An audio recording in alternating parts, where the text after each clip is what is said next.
What's up, everybody? So today I'm going to be talking about the difference between a stiff leg deadlift versus a Romanian deadlift versus a straight leg deadlift, and why those three are actually not the same lifts. And in the past, people can pull this shit up from 2 years ago, and they're gonna see me claiming that they're the same lift, that an RDL and a stiff leg deadlift are the same lift. Well, you know what? People change. People's ideas change. People's mindsets change.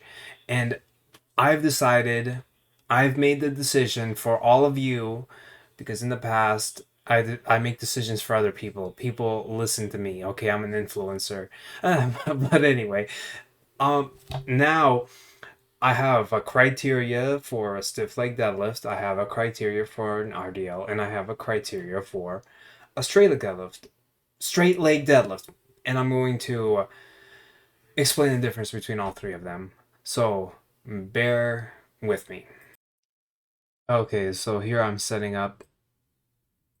Oh, what happened? Anyway, so here I'm setting up for a Romanian deadlift. And here are some of the key features of a Romanian deadlift. As you can see, I get the bar really close to me. Who the hell is this? Anyway, I get the bar really close to me, and I keep it pulled up against my shins. And when I go down, my hips pull back like this. They're pulling back. And when I come up, they come, they extend. They extend, right? They pull back in the opposite direction. And people will claim that this is a normal deadlift. Yeah, sure, whatever. It's a normal deadlift. It's also a Romanian deadlift. Normal deadlifts and Romanian deadlifts are the same thing. Okay?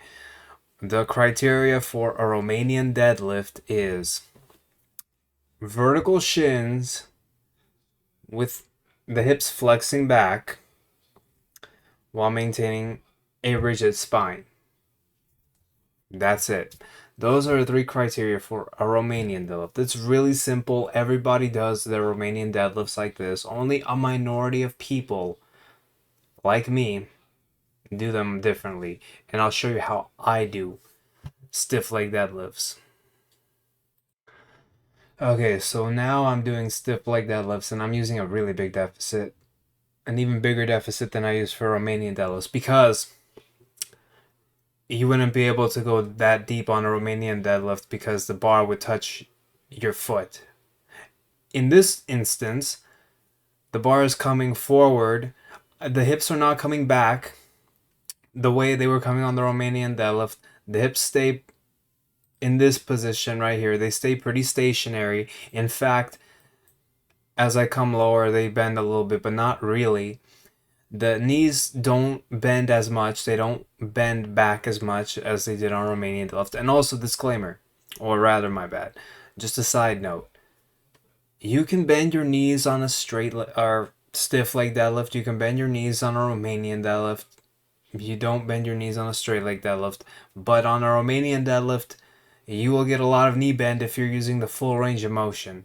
Because, like I said, the criteria is vertical shins, not straight knees. It's vertical shins, and your knees can bend as long as your shins are vertical. And that's why mine bend on a Romanian deadlift. In this case, you need some knee bend on a stiff leg deadlift in order not to round too much at the back, to keep it more in the posterior chain in the hips.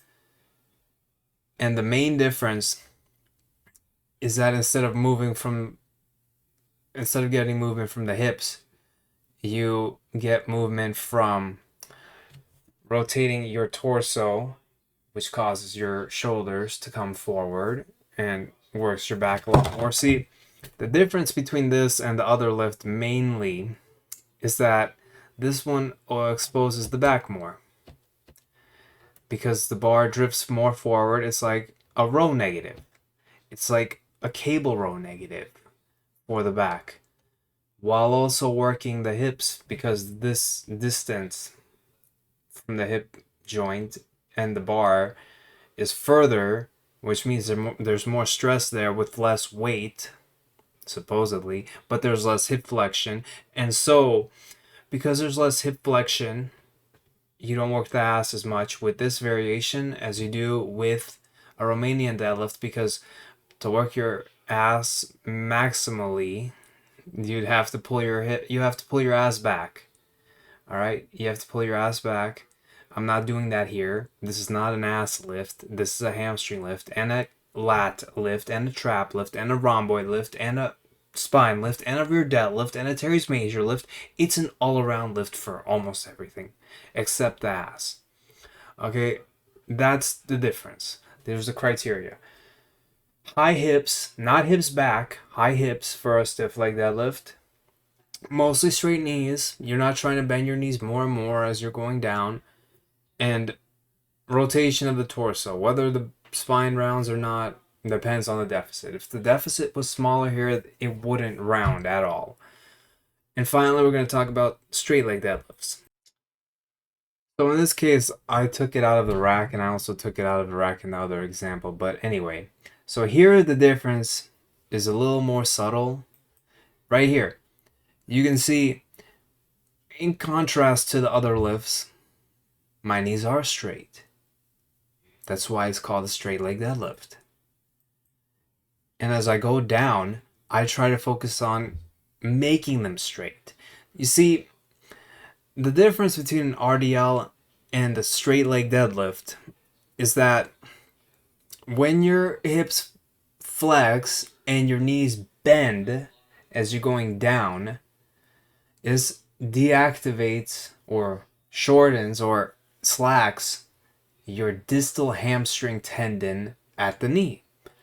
When you make your knees straighter on the eccentric, this causes the distal hamstring tendon region to lengthen, the muscles around the tendon to get longer, and this engages it way more. The other version basically doesn't engage it really at all. So that's why people claim that hinges and Romanian deadlifts don't work the hamstring muscle belly at that knee joint, because they mostly don't, unless you do them like this. And as I come up, a function of the hamstring is knee flexion. So you see here, as I'm coming up, my knees bend. When the knees bend, that works the hamstrings. That's not what you do on a Romanian deadlift, but it works the hamstrings. And another difference is, as I go lower, there's an involuntary compulsion to round your back. And that's okay. A straight leg deadlift works your hamstrings, particularly at this point, this region, this distal region a bit more.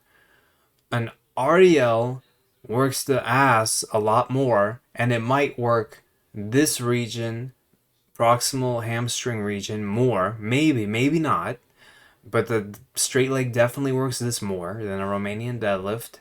And also, the Romanian deadlift works your spine a lot more.